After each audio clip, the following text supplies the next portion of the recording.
nos dice que para esta semana es que mi mamá se recupere y pueda salir de la clínica. Y se cambió de carrera y me aceptaron en la nueva carrera de diseño y comunicación.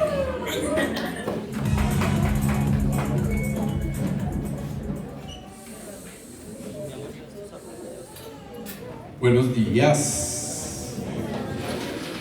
Sacamos la copia por la tablet. Bueno, agradezco. Siempre me da mucha alegría poder compartir con ustedes y qué chévere que estamos esta mañana continuando con nuestra serie de las buenas noticias hoy. Básicamente lo que estamos haciendo es enfatizando en Evangelio, ¿qué es? ¿Cierto? De eso estuvimos hablando 2 domingos, vino Tuto, nos explicaba la base, todo inclusive qué significa la palabra, luego viene Iván, una base mucho más aplicativa y pues hoy vamos a continuar con este tiempo, ¿sí? Con esta serie. Ahora, algunas veces nosotros tenemos como la idea de, sobre todo cuando hablamos de evangelio, de que es lo mismo siempre, es decir, no cambia, sus principios no deben cambiar, la forma sí, ¿sí? Es como si nosotros, mi generación, le explicáramos a nuestros hijos, o algunos de ustedes a sus nietos, que tocaba hacer fila con monedas de 1 peso o de 5 pesos para llamar, ¿se acuerdan? Las filotas que una veces uno buscaba el teléfono público para poder hacer fila, que estuviera más cortica, y los chinos lo miran a uno y le dicen, ¿en serio? Y los obligaban y dolía, ¿no? O sea, es otro mundo. A veces nos sucede con el evangelio que creemos que nos toca renovar algo, como que toca reinterpretar algo, pero siempre nuestra insistencia es que el principio no cambia, la forma de entregar el evangelio sí. Y pues bien, siguiendo con esta serie el día de hoy, vamos a continuar nuestro mensaje con Juan 3:17. Juan 3:17 tiene realmente comienza con por qué. La palabra por qué está dando una explicación dentro del contexto en el que se encuentra. Tal vez uno de los capítulos más famosos de la Biblia es Juan 3. Y comienza Juan 3 con una entrevista. Entonces, el por qué es una continuación explicativa de lo que se viene hablando. ¿Y quién viene hablando? Jesús. Jesús viene hablando, tiene un diálogo con Nicodemo. Esa es la base de este pasaje, el contexto que llamamos, ¿sí? Jesús está hablando con Nicodemo. Nicodemo, ¿quién era? Pues era un principal dentro de los judíos. Como principal pertenecía al Sanedrín, era considerado un experto en ley mosaica, ¿sí? Era considerado precisamente un maestro. En términos generales, era como si fuera una persona con postdoctorado en teología hoy en día. Ahora, para la generación y la época de Jesús, dentro del contexto, era una persona experta, donde la religión era súper clave. Las religiones eran realmente un detonante importante en la sociedad. Inclusive en nuestra cultura y en nuestra sociedad, hasta no hace mucho, religión, política y sociedad se nos mezclaban. Ahora, ¿qué tiene que ver esto con Nicodemo? Nicodemo, en capítulo 3, nos dice que él llega en la noche. Llega en la noche donde estaba Jesús para hacer unas preguntas a Jesús. ¿Por qué? Bueno, llegar en la noche un principal de los fariseos con el hombre más popular del momento, pero que además era tildado de andar con muy malos amigos. No tenía buena fama Jesús de sus amigos. Entonces este súper religioso quiere conocer a Jesús, inclusive lo reconoce como maestro, pero el hecho de que ese contexto nos diga que están hablando de noche significa mucho de cómo es que Jesús aborda este mensaje. ¿Por qué? Primero que todo, la angustia de Nicodemo, más filosófica que otra cosa, más dentro de su círculo intelectual, es decir, religioso, era hacerle preguntas a Jesús con referencia a sus creencias. Y se centra el mensaje en la vida eterna y cómo llegar a tenerla. Y aquí aparece verso 17. Entonces, este por qué es la continuación de esa charla. Dentro de poco también vamos a abordar otros versículos de este pasaje. Pero en Juan 3:17 nos dice, porque no envió Dios al mundo a su Hijo, para condenar al mundo, sino para que el mundo sea salvo por él. La coma está después del mundo y antes del sino. Es una explicación de esa charla. Porque no envió Dios al mundo a su Hijo para condenar al mundo, sino para que el mundo sea salvo por él. Es supremamente importante este texto. Primero porque es Jesús el que dijo estas palabras. No es una inferencia de Juan, no es algo que otro apóstol escuchó, es una literalización del discurso de Jesús, del diálogo de Jesús con Nicodemo.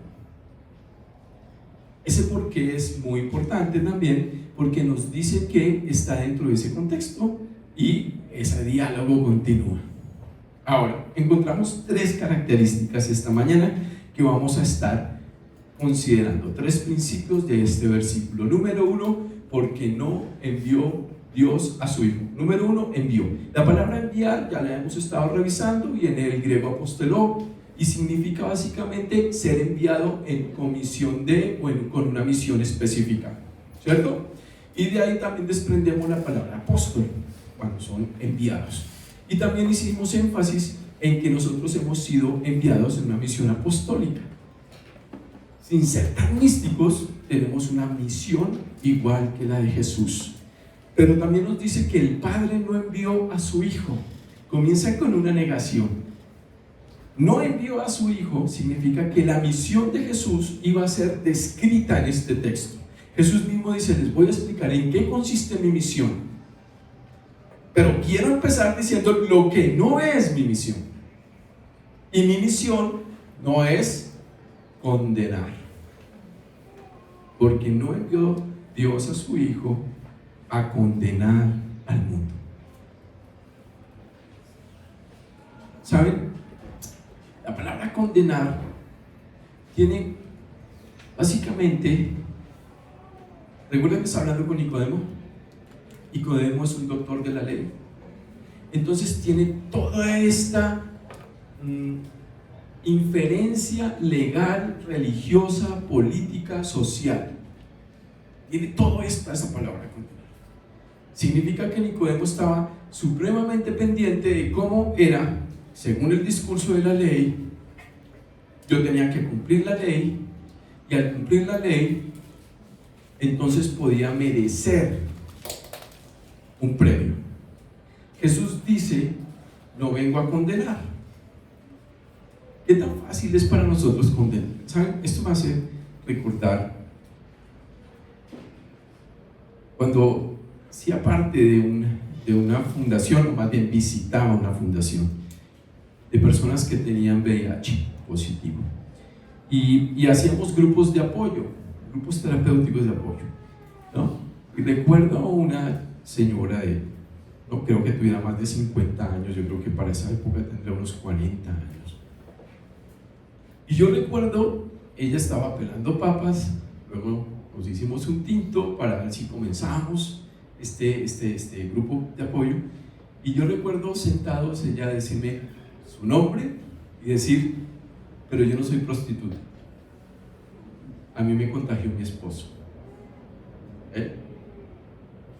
Y comenzamos el grupo pequeño. Y luego en medio de ese discurso también me dijo, ¿sabes? Yo también fui a una iglesia. Y fui a una iglesia desde pequeña, Cristina. Y le dije, ¿por qué no has vuelto? Es muy terapéutico la parte espiritual, ¿no? Y ahí salió la respuesta que nos dolió y que sabíamos que iba a doler. por el rechazo, porque me juzgaban, pero sobre todo porque no quería someter a mis hijos a ese escrutinio. ¿Fuerte? Pasó el día, también hubo otro chico, ese era como yo creo unos 30, 35, para esa época, tendría casi mi edad, yo era un poco mayor, y fue lo mismo, comenzó diciendo, este es mi nombre, quiero aclarar que yo no soy gay. Así que yo aprendí la dinámica y yo dije, me llamo Alejandro, soy pastor y no me robo los diezmos. Estamos en un mundo lleno de prejuicios, de prejuzgar a la gente, de estigmatizar a la gente, de señalar a la gente, pero de condenar a la gente. Jesús dice, mi Padre me comisionó para no condenar. Nosotros ya sabemos la condena, vivimos nuestra condena a diario, vivimos en un mundo en caos, vivimos en un mundo roto. ¿Tú crees que realmente una persona necesita que alguien le recuerde su miseria?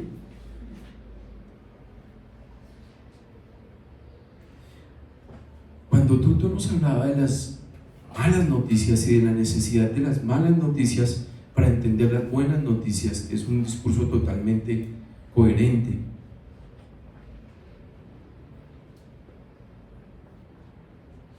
también comprendíamos el hecho de que la mala noticia y la peor de las noticias es estar destituidos de la gloria de Dios.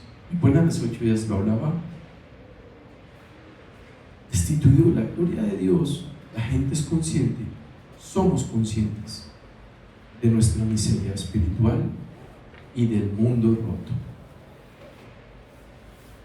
Entonces, tal vez me vas a preguntar, Alejo, ¿cuál es el balance? ¿Por qué anhelo que haya justicia? ¿Por qué ante la calamidad, la corrupción, los delitos, anhelo la justicia? Porque ya estamos condenados y sabemos lo que espera. Esa desesperanza está latente, pero también es la búsqueda tuya por encontrar algo diferente.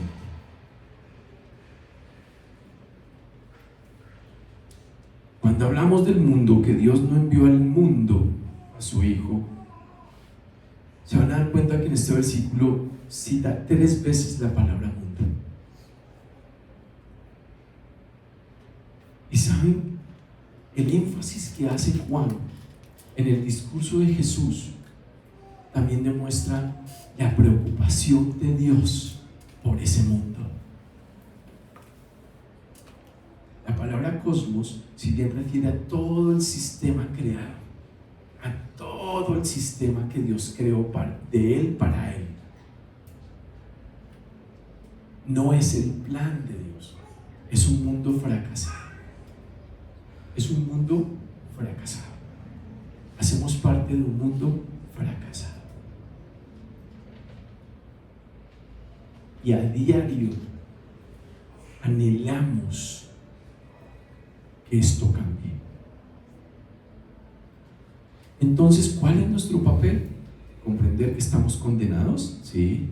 ¿Ver que estamos en un mundo fracasado, condenado? Sí. ¿Estamos viviendo las consecuencias? Sí. Pero el anhelo ardiente de la creación es aguardar la manifestación de los hijos de Dios.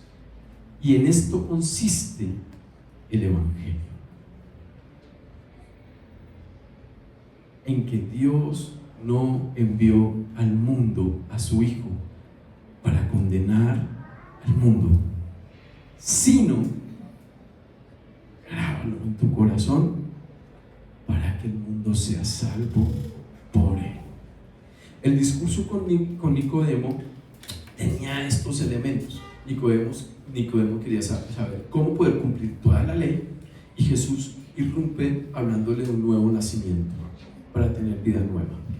Y es difícil de comprender. Es difícil de comprender en medio de toda una vida donde se legisla lo que es bueno y lo que es malo, es difícil comprender cómo nacer de nuevo. Pero el anhelo nuestro, ¿cuál es? Comenzar de nuevo. ¿Les ha pasado ante el fracaso decir, si tan solo tuviera una nueva oportunidad? Si tan solo pudiera volver a tener una oportunidad. Si tan solo pudiera comenzar esto de nuevo. Si tan solo tuviera una oportunidad de tener una nueva relación con la misma persona, pero como si no hubiera pasado nada antes. Ese es nuestro anhelo, una vida nueva. Pero lo que está en choque es decir, es sentirnos con una vida nueva en un mundo que sigue igual. Y entonces, sino que Dios envió a su Hijo para que el mundo sea salvo por él, toma una gran fuerza. Una gran fuerza. Y es que ese cosmos, ese universo, todo lo creado que incluye la naturaleza, todas las cosas recreadas por el hombre de acuerdo a la inteligencia y la voluntad que Dios le dio, que parece que no cuadra dentro del plan de Dios, puede tomar una nueva dirección. Relaciones se pueden recuperar, relaciones se pueden restaurar, la naturaleza puede ser afectada de mejor manera, nuestra siguiente generación puede cambiar y transformar porque su sistema de valores puede cambiar. Ese cosmos, ese mundo, fue la gran misión de Jesús. Salvar tiene muchas implicaciones, pero cuando nos quedamos solo en el hecho de salvarnos para vida eterna, que ese es el centro realmente del discurso espiritual bíblico, porque cuando tenemos una vida con una ruptura espiritual, ¿no? ¿Recuerdan a Adán y Eva? Ellos fueron los que fueron creados a imagen y semejanza de Dios, ¿recuerdan? Y nosotros ya no tenemos esa imagen y semejanza de Dios. Estamos restaurándola. Tal vez tú me vas a decir, no estoy de acuerdo con eso. La humanidad fue hecha a imagen y semejanza de Dios, sí, ese es el plan de Dios. Pero somos el resultado de un mundo fracasado a partir del pecado de Adán y Eva. Por consiguiente, nosotros podemos entrar en la reestructuración, la restauración, en ser redimidos para volver a encarrilarnos en ese plan y ser lo más parecido a Dios en Jesús, por medio de Él. Es Jesús el que nos dice: es posible que mi vida sea transformada. Aún en medio de mis miserias, en medio de mis fracasos, en medio de mis rupturas, puedo ser restaurado a ese plan. Quiero hacer esta pregunta.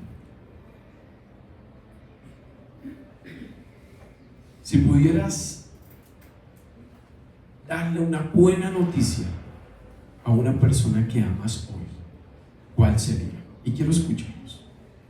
¿Cuál sería esa buena noticia, esa gran noticia que esa persona que amas necesitas? No necesitas dar el nombre. Yo tengo una persona que amo, una hermana que tiene cáncer. Quiero decirte que venciste el cáncer y que ya no lo tienes. Tú, piensa en una persona que amas y que tú quisieras darle una buena noticia. A ver.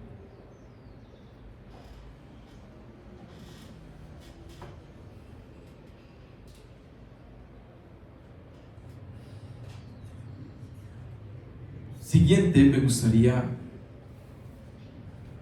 ir llevándonos al nivel de Jesús del Evangelio. ¿Qué buena noticia te gustaría darle a alguien a quien no amas? Este es nuestro nivel, la persona que amamos. Pero Jesús dice: ama a tus enemigos.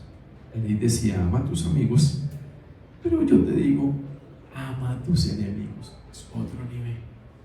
Es otro nivel de restauración, de salvación de ese cosmos. Qué buena noticia.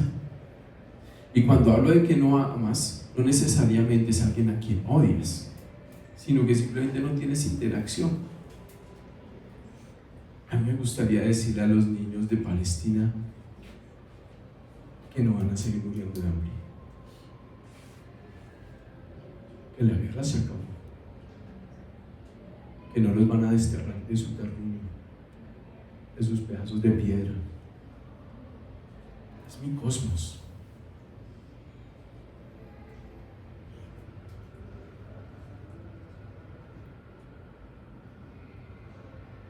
Cuando nosotros llevamos el Evangelio al nivel de Jesús, es mucho más exigente que simplemente entender que la vida eterna se gana por creer que Jesús pagó mis pecados en la cruz.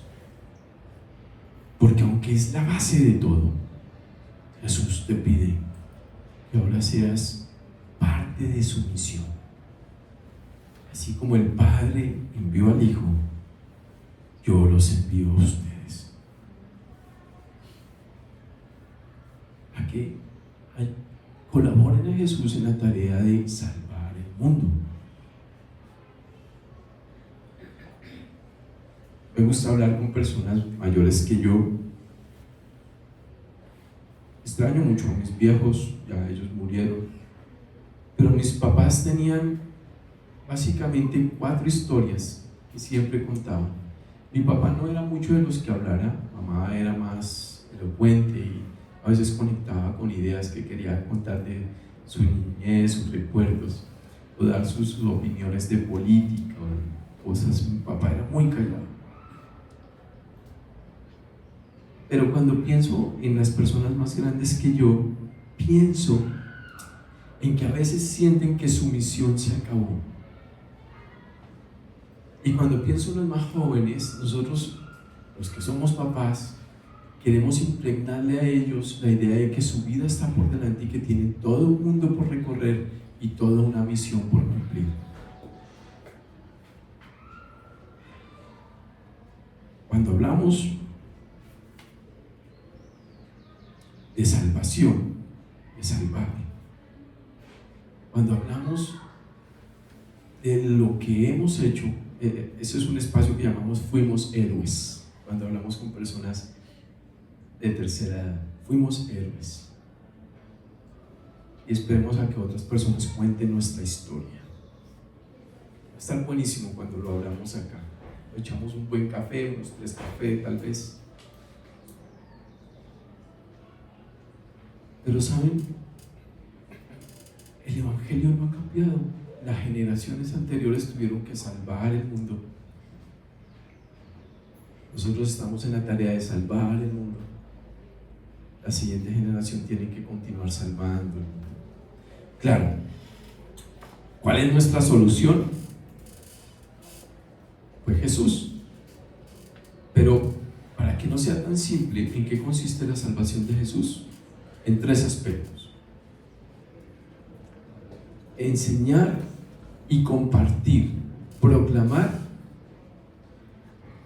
que Jesús nos salvó de la condenación. Ahora, esto parece una contradicción porque volvemos un poco a lo que Augusto Tuto nos decía.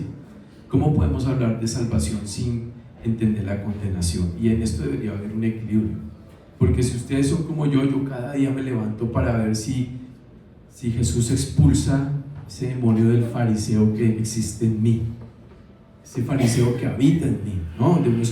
Uno condena a otros, uno juzga a otros. No sé si a usted le pasa lo que a mí, pero yo me levanto con esa lucha a diario cuando subo al carro, cuando veo el desastre en el que estamos. Pero cuando yo revierto mi discurso en lo que Jesús ya hizo por mí en medio de mi condenación, la cosa cambia. ¿Por qué? Porque no estoy juzgando a otros, estoy juzgando a mí, porque yo soy el que me conozco. Yo entiendo mi condena,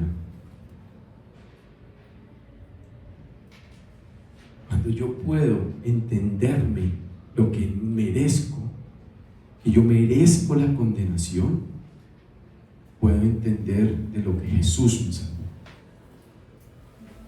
Y permitir que cada persona tenga ese mismo desarrollo. Pero acá hay un principio que me gusta compartir con el Evangelio. La proclamación no sirve de nada sin la demostración del Evangelio. Una cosa es proclamar el Evangelio, pero lo que la gente realmente ve y entiende es la demostración del Evangelio. Y esa es la misión. Jesús proclamó y demostró. Quiero terminar con lo siguiente. ¿Recuerdan cuál es esa buena noticia? A veces pensamos que una buena noticia de pensar que alguien se ha sanado de cáncer no es suficiente para decirle que no va a tener muerte eterna, sino vida eterna. Es decir, para nosotros acompañar a alguien en un proceso de quimioterapia, lo explico de esta manera. A veces cuando tenemos ese sistema antiguo, medio ochentero, medio noventero de evangelista, estaba hablando de mí, donde fui criado, pues el evangelista era, o la persona que iba a hablar el evangelio era a ver cuándo habla y a ver cuándo usted le dice que merece el infierno, va a ir al infierno. Si no cree en Jesús, se va a ir al infierno. Eso es básicamente el énfasis. ¿Que está bien en una proporción? Quizás sí. Cuando reconozco que la condena, estar destituidos de la gloria de Dios, la persona es consciente, yo acompaño en su dolor. Y acompañando en su dolor, yo le doy esperanza de vida eterna. Jesús vino a salvarnos ¿de qué? Toda esta parte jurídica era que hay una ley, que esa ley es penalizable.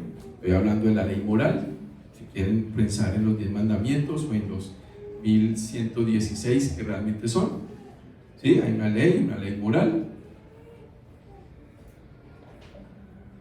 que esa ley moral, al ser quebrantada, merece, es decir, un juicio.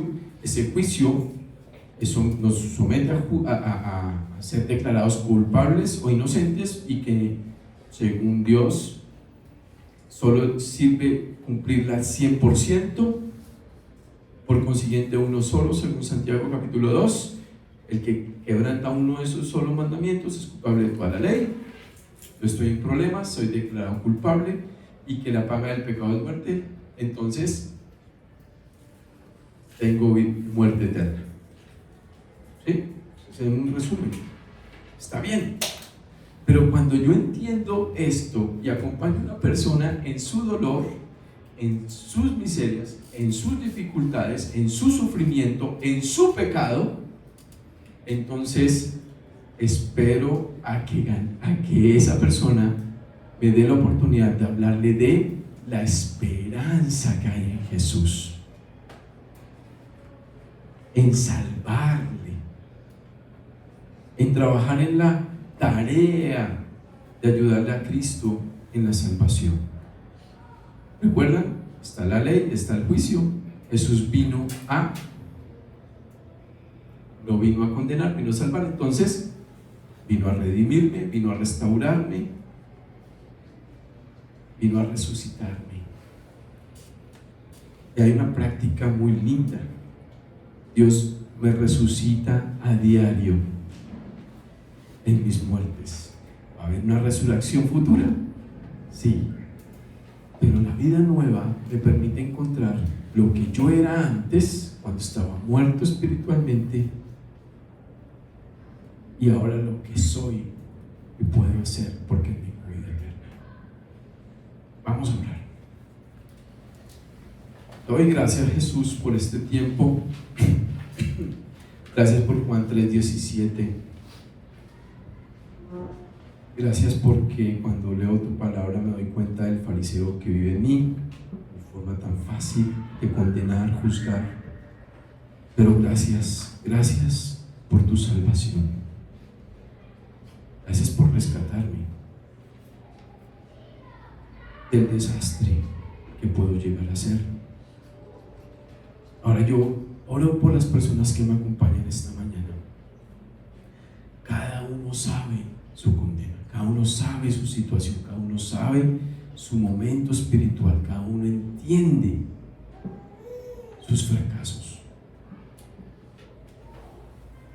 Ojalá que como comunidad podamos acompañarnos en el dolor. Pero si hay alguien esta mañana, casi tarde ya, si hay alguien que en este momento dijera: yo quiero tener esa vida eterna, quiero tener esa vida nueva, quiero tener ese renacer, experimentar ese cambio, por favor levante su mano. ¿Hay alguien? Gracias. Gracias.